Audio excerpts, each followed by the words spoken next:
Hello everybody. Today I am going to discuss depression in freezing point, one of the important colligative property. Now the first point is what is freezing point. So freezing point of any substance is defined as the temperature at which the vapor pressure of its liquid is equal to the vapor pressure of the corresponding solids. तो दो phases liquid है एक solid है. freezing का मतलब है liquid को solid में convert करना. तो freezing point वो temperature है जिसमें किसी liquid का vapor pressure इसके बराबर हो उसके सॉलिड फॉर्म के वेपर प्रेशर के बराबर हो. लास्ट वीडियो में हमने बॉइलिंग पॉइंट पढ़ा था. तो बॉइलिंग पॉइंट क्या था? Liquid into vapour. ठीक है. अब यहाँ पे दो पॉइंट है. Relative lowering in vapour pressure हम पढ़ चुके हैं. तो हमें पढ़ा था कि if you add non volatile solute in a pure solvent vapour pressure of pure solvent decreases. That is there is always lowering in vapour pressure of pure solvent if you add non volatile solute. ठीक है. No doubt liquid और solid में हमें क्या होता है? Vapour phase में vapour pressure किसका कम होगा? सॉलिड का कम होता है, लिक्विड का ज्यादा होता है. तो फ्रीजिंग में हम क्या करते हैं? वेपर प्रेशर को कम कर रहे हैं और नॉन वोलेटाइल ऐड करते हैं तो वेपर प्रेशर को वो भी कम करता है. Routes law. ठीक है. सो इसलिए सेकंड पॉइंट यहाँ पे हो गया कि the freezing point of solution lowers on adding the non-volatile solute in a pure solvent. Now the difference in temperature of freezing point of pure solvent and its solution is known as depression of freezing point. ठीक है.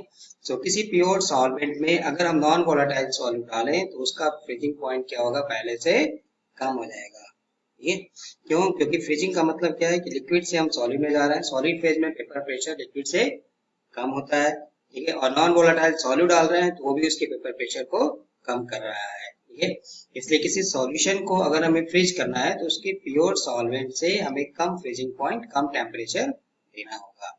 So let us consider if the freezing point of pure solvent is T0F and freezing point of solution is TF, then the depression in freezing point equal to freezing point of pure solvent that is T0F minus freezing point of solution. ठीक है. तो boiling point में elevation होता है, freezing point में depression होता है, कमती होता है. प्योर सॉल्वेंट का हमेशा ज्यादा होगा, सॉल्यूशन का कम होगा. ठीक है. अब इसको ग्राफ से समझते हैं. So this is the vapour pressure temperature curve for freezing point. देखिए प्योर सॉल्वेंट यहाँ पे है. ठीक है. इसका वेपर प्रेशर क्या हो रहा है? टेम्परेचर के साथ. ठीक है. तो जिस टेम्परेचर पे इसका vapour pressure of pure solvent becomes equal to solid, उसके सॉलिड स्टेट के बराबर हो रहा है, उसी को बोलते हैं उसका फ्रीजिंग पॉइंट. तो ये जो T0 है ये पॉइंट बी, ये क्या हो गया? By definition freezing point of pure solvent.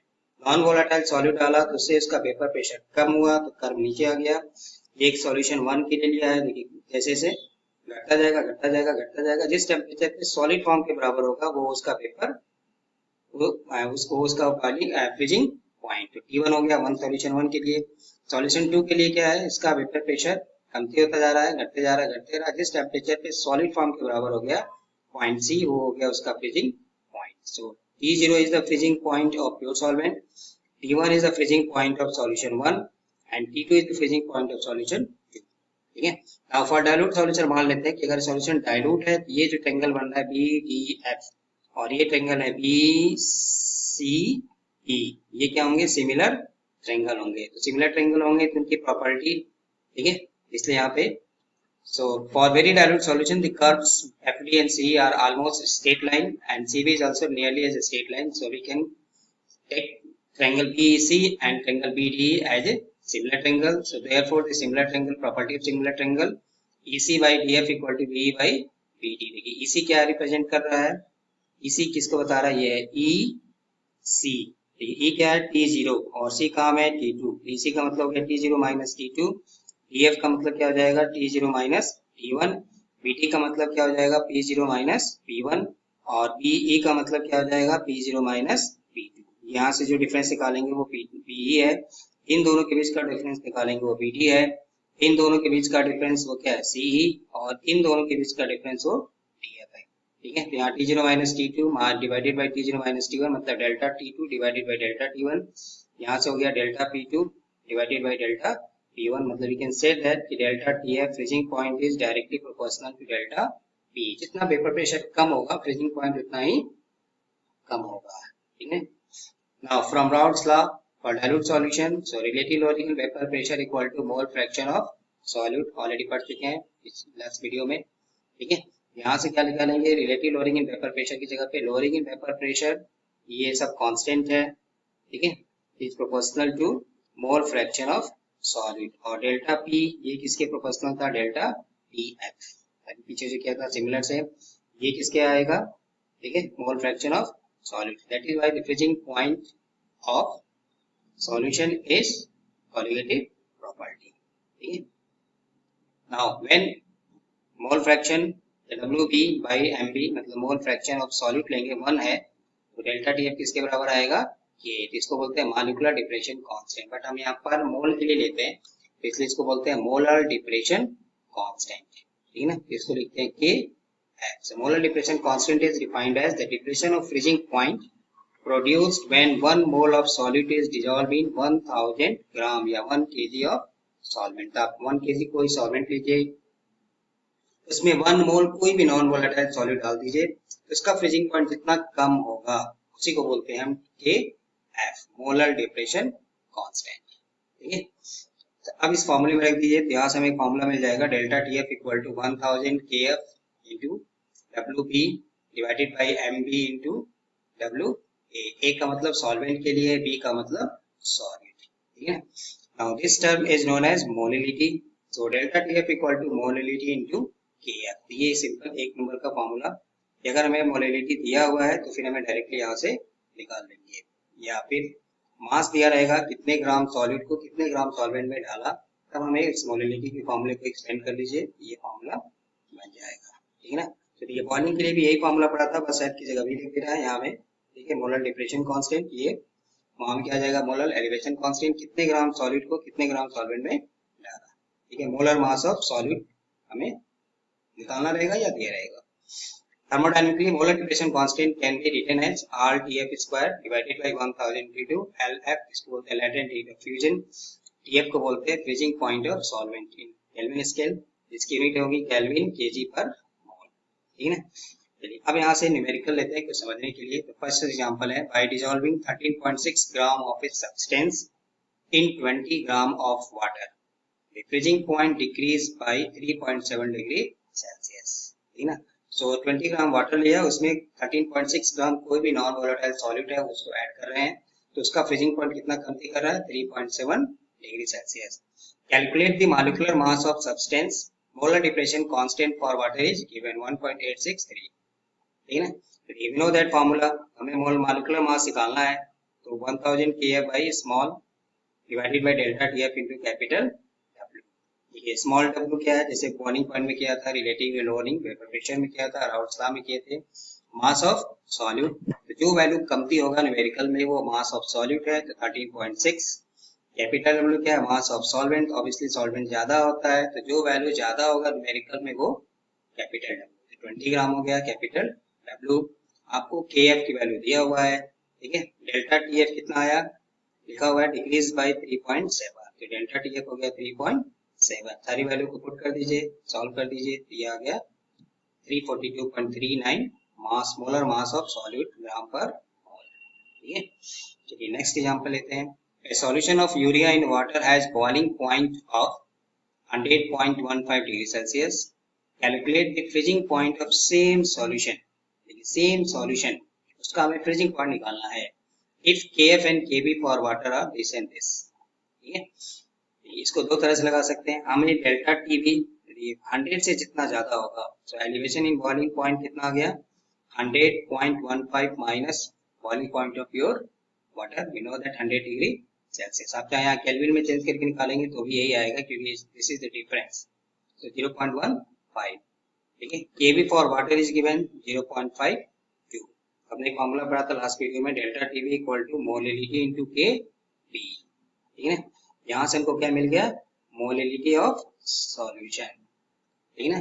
अब उसी सॉल्यूशन का हमें फ्रीजिंग पॉइंट निकालना है, freezing point of same solution. तो सेम सॉल्यूशन कहने का मतलब क्या है कि उसकी मोलिलिटी सेम रहेगा, ठीक है। अब इस मोलिलिटी की वैल्यू को हम डेल्टा टीएफ वाले फॉर्मूले में रख देंगे, तो delta TF equal to molality into molar depression constant. Molar depression constant for water is given, no problem, mostly एक न्यूमेरिकल में दिया रहता है, हमें याद करने की जरूरत नहीं है, 1.863, 7, इससे मल्टीप्लाई कर दिया तो आ गया 0.54. So this is what depression in freezing point. This is not the freezing point of solution, this is the depression. Now the freezing point of solution, इसको निकालने के लिए क्या करेंगे, T0F minus delta TF, क्योंकि delta TF is what, freezing point of pure solvent minus freezing point of solution. ठीक है ना, freezing point vapour pressure pure solvent का ज्यादा होगा, सॉल्यूशन का कम भी होगा. हमें सॉल्यूशन का निकालना है तो प्योर सॉल्वेंट के फ्रीजिंग पॉइंट में से हम डेल्टा TF को माइनस करेंगे. और वाटर के लिए हमें पता है कि 0 माइनस 0.54 दिया गया, माइनस 0.54 डिग्री सेल्सियस, या आप केल्विन में भी चेंज कर सकते हैं 273 ऐड करके. ठीक है, क्योंकि हमें पता है कि फ्रीजिंग पॉइंट जो सॉल्यूशन का होगा वो प्योर सॉल्वेंट से कम आएगा. Answer must be less than 273.15 kelvin और 0 डिग्री सेल्सियस. ठीक है ना, ये कैसा क्वेश्चन था. चलिए थर्ड क्वेश्चन कर रहा है, calculate the freezing point of A solution containing 60 gram of glucose, molar mass is given 180, into 50 gram of water. Kf for water is also given 1.86. इसमें अब हमें क्या देखना है, 60 ग्राम ग्लूकोज है तो नो डाउट ये सॉलिड हो गया, तो mass of solid small w की जगह रख दीजिए. 250 ग्राम ऑफ वाटर तो सॉल्वेंट हो गया, capital W. Molar mass of solid हमें दिया हुआ है 180, नहीं दिया होता तो फॉर्मूले से निकालते. Kf हमें दिया हुआ है 1 2 3 4, इस फॉर्मूले से क्या मिसिंग है, डेल्टा TF. डेल्टा TF निकाल दिया तो 1000 into 1.86 into 60 divided by 180 into 250, solve किया, इसको मिल गया 2.48. ठीक है, अब यहाँ से फ्रीजिंग पॉइंट ऑफ सॉल्यूशन हमसे पूछ रहा है, प्योर वाटर का freezing point minus freezing point of pure water that is pure solvent minus depression in freezing point. 273 में से इसको माइनस कर दिया, दिया गया 270.52 केल्विन. ठीक है, सो ये फॉर्मूला एक्चुअली है delta TF 1000 Kf small w mass of solid divided by molar mass of solid into molar mass of solvent. 1 2 3 4 5 चीज में आपको 4 हमें दिया रहेगा, एक हमसे पूछेगा तो रख के सॉल्व कर देंगे. ठीक है, चलिए नेक्स्ट यहाँ पे कुछ प्रैक्टिस प्रॉब्लम दिया था, आप इसको सॉल्व करके देखिए, आंसर भी मैंने यहाँ दिया हुआ है. जैसे आपको इंग्लिश देते हैं, calculate the freezing point of solution, हमें क्या निकालना है, freezing point of solution. But formula से हमको क्या मिलेगा, delta TF. 31 gram of ethylene glycol, this one is dissolve in 500 gram of water. इसको काम रखेंगे आप, 31 ग्राम मतलब कम ही है, तो mass of solute small w रखेंगे. 500 ग्राम ऑफ वाटर, इसको काम में रखेंगे, कैपिटल W में रखेंगे. Kf की वैल्यू हमें दिया हुआ है, फॉर्मूले से क्या मिलेगा, डेल्टा TF. और डेल्टा TF जो आएगा उस 273.15 में से इस वैल्यू को डेल्टा TF को माइनस कर देंगे, जैसे पीछे किया था अभी इस क्वेश्चन में. ठीक, जब भी फ्रीजिंग पॉइंट ऑफ सॉल्यूशन निकालना होगा तो प्योर सॉल्वेंट वाटर में 0 डिग्री और 273 में से हम इसको माइनस कर देंगे. ठीक है, आंसर इज गिवन. सिमिलरली वही क्वेश्चन यहाँ भी है, स्मॉल w हो गया, ये कैपिटल W हो गया, फ्रीजिंग पॉइंट माइनस आ रहा है, ये फ्रीजिंग पॉइंट ऑफ सॉल्यूशन है तो 0 माइनस माइनस 0.34, ये डेल्टा TF की वैल्यू हो जाएगा. KF आपको दिया है, फॉर्मूले में रख दीजिए, मोलर मास निकालना है. ठीक है, 5% solution by mass of sugar in water has freezing point of 271 kelvin. एक 5% सॉल्यूशन है, इसका फ्रीजिंग पॉइंट हमें दिया हुआ है. Calculate the freezing point of 5% by mass of glucose in water. 5% का मतलब क्या है कि 5 gram is dissolve in 100 gram of solution. ठीक है ना, तो यहाँ पे आपको देखिए Kv या Kf की वैल्यू नहीं दिया है, तो इसमें दो फॉर्मूले हमें लगाना होगा, एक डेल्टा TB वाला और एक डेल्टा TF वाला. ठीक है, 5% का मतलब है कि 5 ग्राम इज डिसॉल्व इन 100 ग्राम, तो मास ऑफ सॉल्यूट कितना लेंगे, 5 ग्राम. मास ऑफ सॉल्वेंट कितना लेंगे, 100 माइनस 5, 100 माइनस 5 दैट इज 95 ग्राम. ठीक है, सो यहाँ 5% सॉल्यूशन अगर यहाँ लिखा है या 10% लिखा है तो इसका मतलब है कि 10 gram solute is dissolve in 100 gram of solution. तो मास ऑफ सॉल्वेंट कितना लेंगे, 100 माइनस 10 दैट इज 90. 5% लिखा है तो मास ऑफ सॉल्वेंट कितना हो जाएगा, 95 ग्राम. तो दो फॉर्मूला बनाइए, वहां से Kf और Kv इसकी वैल्यू को रख के या दो इक्वेशन बना के दोनों को आप डिवाइड कर दीजिए. ठीक है, तो ये नेक्स्ट वीडियो में ऑस्मोटिक प्रेशर पढ़ेंगे एंड देन उसके बाद एब्नॉर्मल कॉलिगेटिव प्रॉपर्टी. ठीक है, so thank you for watching and please video अच्छा लगे तो like share and subscribe. Thank you.